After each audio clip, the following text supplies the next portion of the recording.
many things which we cannot see at this moment, many things which we went through when we were children, in our childhood, many things we prayed for and they never got fulfilled, and we felt miserable for that. But later in life, we realized that that was also the blessing of God. And thankfully, if it was not fulfilled, it was for my own betterment. And another way to think is that whatever has happened, even if it is the fruit of the action of my past birth, we can think in a way that that karma, that action is now over.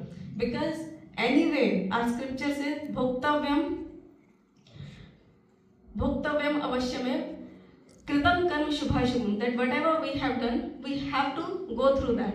That's another way of looking at it from a different angle. And in the last, developing the right mental attitude is the best to get over in any situation in our life.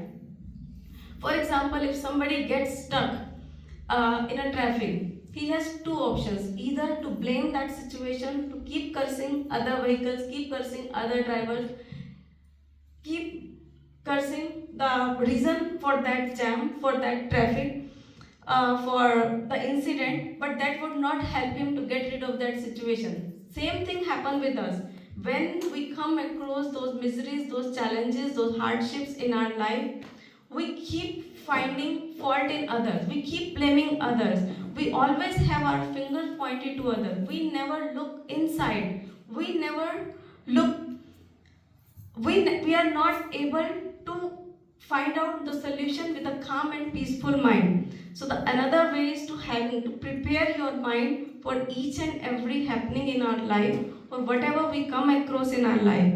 The better we become in that situation, we do not panic about those situations. We understand the other people situation as well. We are better able to overcome those miseries, those challenges, and those hardships in our life. With that said, I conclude my speech. Thank you for listening.